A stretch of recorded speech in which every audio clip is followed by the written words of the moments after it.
Bendito el Dios y Padre de nuestro Señor Jesucristo, que nos ha bendecido con toda bendición espiritual en los lugares celestiales en Cristo. Bienvenidos, esto es Proyecto Gran Comisión.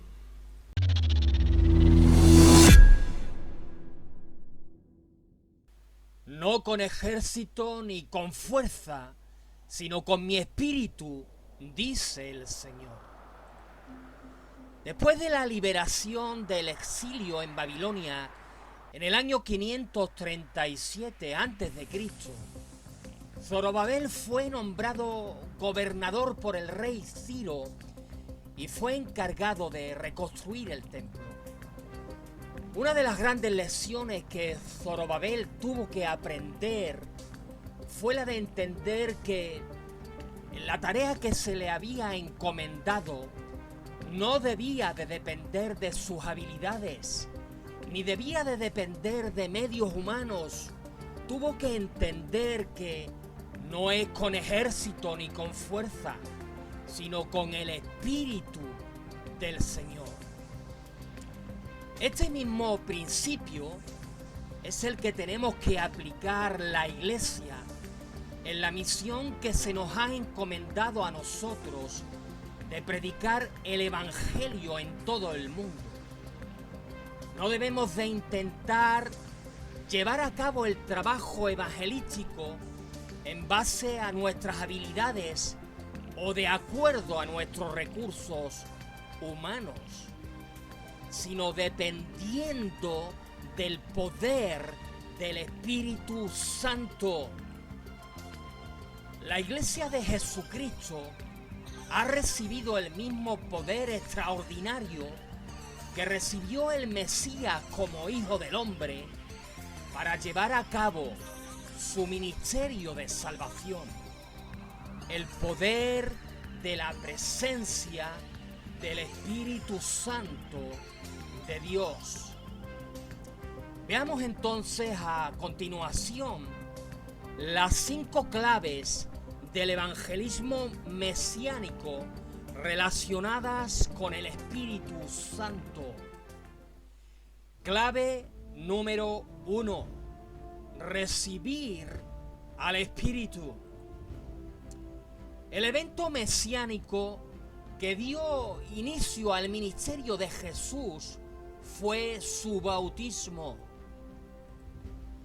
Aconteció, narra la Escritura en Lucas 3, 21, 22, que cuando todo el pueblo se bautizaba, también Jesús fue bautizado, y orando el cielo se abrió y descendió el Espíritu Santo sobre él en forma corporal como paloma. Él, siendo Dios encarnado, no necesitaba nacer de nuevo, pero sí necesitaba la presencia del Espíritu Santo en su vida y en su ministerio terrenal para poder llevarlo a cabo de manera eficaz. Jesús no inició su ministerio evangelístico hasta que no recibió al Espíritu Santo. Como ya hemos visto en vídeos anteriores, los discípulos tenían, antes de iniciar su tarea evangelística, esperar la promesa del Padre en Jerusalén, que implicaba cumplir con esta primera clave de recibir por primera vez en sus vidas y de forma permanente la presencia del Espíritu Santo. Clave número 2: ser llenos del Espíritu. Cuando Jesús recibió al Espíritu Santo, puso el control de su vida y de su ministerio en las manos del Espíritu. Ser llenos del Espíritu se refiere a eso. Se refiere a ceder voluntariamente el control de nuestras vidas al Espíritu Santo. El pasaje de Lucas 4:1 continúa en el mismo escenario histórico donde el Mesías acababa de recibir al Espíritu y ser bautizado, de manera que podemos leer que Jesús, lleno del Espíritu Santo, volvió del Jordán. Cuando los apóstoles y el resto de creyentes recibieron en Jerusalén al Espíritu Santo el día de Pentecostés, experimentaron de igual manera la llenura del Espíritu. El pasaje narrado en Hechos de los Apóstoles, capítulo 2, versículos del 1 al 4, dice así: Cuando llegó el día de Pentecostés, estaban todos unánimes juntos, y de repente vino del cielo un estruendo como de un viento recio que soplaba, el cual llenó toda la casa donde estaban sentados, y se les aparecieron lenguas repartidas como de fuego, asentándose sobre cada uno de ellos, y fueron todos llenos del Espíritu Santo. Clave número 3. Ser guiados por el Espíritu. La tercera clave evangelística del ministerio mesiánico relacionada con el Espíritu Santo la podemos apreciar simplemente continuando con la lectura narrativa del pasaje de Lucas 4, versículo 1, donde Jesús, lleno del Espíritu Santo, fue llevado por el Espíritu al desierto. La llenura del Espíritu crea la disposición perfecta en la vida de Jesús para que éste pueda conducirle, guiarle, incluso si es necesario, al propio desierto. Ser guiados por el Espíritu es, de acuerdo a las Escrituras, un rasgo distintivo de aquellos que han sido engendrados por el Espíritu y hechos hijos de Dios. Romanos capítulo 8, versículo 14, nos dice que todos los que son guiados por el Espíritu de Dios son hijos suyos. Clave número 4. Tener comunión con el Espíritu. Teniendo en cuenta que en la dispensación de la gracia, manifestada de forma especial por nuestro Señor Jesucristo, a diferencia del tiempo antiguo testamentario, la venida del Espíritu Santo en la vida de Jesús, así como en la vida de cada creyente a partir del día de Pentecostés, es para hacer morada de forma permanente. En base a esto, es fácil deducir, por tanto, que el Espíritu no llevó a Jesús al desierto y lo dejó allí, sino que durante el transcurso de esos 40 días y a lo largo de su ministerio, fue su asistente en todos los aspectos de su ministerio mesiánico.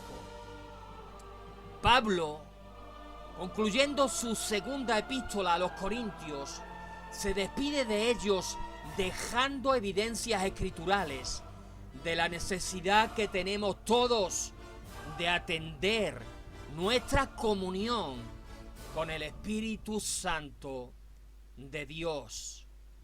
Como podemos ver en el versículo que en este momento aparece en pantalla, la gracia de nuestro Señor Jesucristo, el amor de Dios y la comunión del Espíritu Santo sean con todos vosotros. Clave número 5. Andar en el poder del Espíritu. La puesta en marcha de las 4 claves anteriores da lugar a que nuestro Señor Jesucristo regrese del desierto dispuesto y capacitado para dar inicio a su ministerio evangelístico. El pasaje nos dice que Jesús volvió en el poder del Espíritu. Ahora bien, nótese a continuación que el ciclo completo relacionado con el Espíritu Santo desemboca en el propósito fundamental de la venida y del ministerio del Mesías. Regresa del desierto, entra en la sinagoga en el día de reposo y declara en pleno cumplimiento profético que el Espíritu del Señor está sobre él. El Espíritu del Señor está sobre mí, por cuanto le ha ungido para, con el propósito de dar, anunciar, predicar buenas nuevas. ¡Aleluya! ¡Aleluya! ¿Oyeron esto? Dios se despojó de su gloria. El Dios eterno, el Dios que sabe y puede todo, deja a un lado su gloria, se despoja a sí mismo, toma forma de siervo, se pone a nuestra altura, se encarna en medio de un maloliente establo, nace y crece como un hombre para venir a anunciarnos un mensaje, para darnos una buena noticia.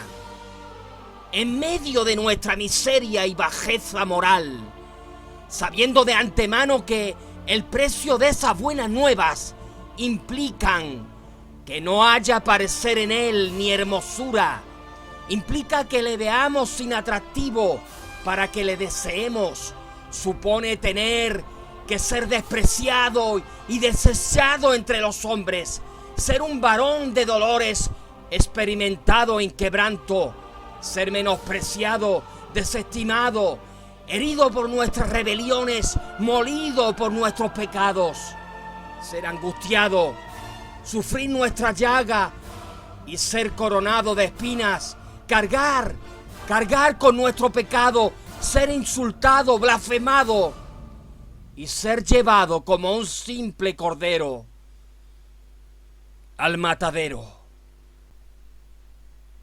Recibir al Espíritu, ser llenos de Él y dejarse conducir, establecer una comunión adecuada y finalmente andar en el poder del Espíritu predicando el Evangelio, fue la dinámica evangelística en la que Jesús anduvo y desempeñó su ministerio salvífico, y esa es la dinámica evangelística en la que de igual manera nosotros, con la ayuda del Espíritu Santo, debemos de andar. Llegados a este punto, quizás sería bueno entrar brevemente en un autoexamen final para evaluarnos a la luz de lo dicho anteriormente en relación a las cinco claves expuestas. Preguntémonos entonces, ¿he recibido al Espíritu Santo? Dicho de otra forma, ¿he nacido de nuevo? ¿Tengo seguridad, evidencias en el desarrollo de mi vida de que mi conversión ha sido realmente genuina? ¿De verdad mi vida se giró y fue transformada cuando oí el mensaje del Evangelio? ¿He cedido el control de mi vida al Espíritu Santo? ¿Es posible apreciar en mi vida un proceso creciente de santificación? ¿Se refleja en mi carácter el fruto del Espíritu Santo? ¿Es el Espíritu Santo quien conduce mi vida? ¿Está mi pensamiento centrado y me ocupo en las cosas del Espíritu? ¿Tomo mis decisiones conforme a las Escrituras o conforme a mis emociones, sentimientos y deseos? ¿Mantengo una relación aceptable con el Espíritu de Dios? ¿Permito que el Espíritu trate con mi vida aunque me encuentre en medio de un desierto? ¿Enriquece mi comunión con el Espíritu la relación que tengo con su palabra y con su iglesia? ¿Ando en el poder del Espíritu? ¿Realmente puedo decir que mi vida y mi experiencia en compartir el mensaje del Evangelio con otros está respaldada por el poder de Dios? Sirva este autoexamen no para sentirnos acusados si fuese el caso, sino para identificar qué no estamos haciendo bien y empezar a provocar en nuestras vidas los cambios necesarios para que Dios pueda, con nuestro trabajo y esfuerzo y con la ayuda de su Espíritu, hacer de nosotros testigos de Cristo sabios en el arte y el mandato de ganar almas. El amor de Dios, la gracia de nuestro Señor Jesucristo y la comunión del Espíritu Santo sean siempre contigo y conmigo. Amén y amén.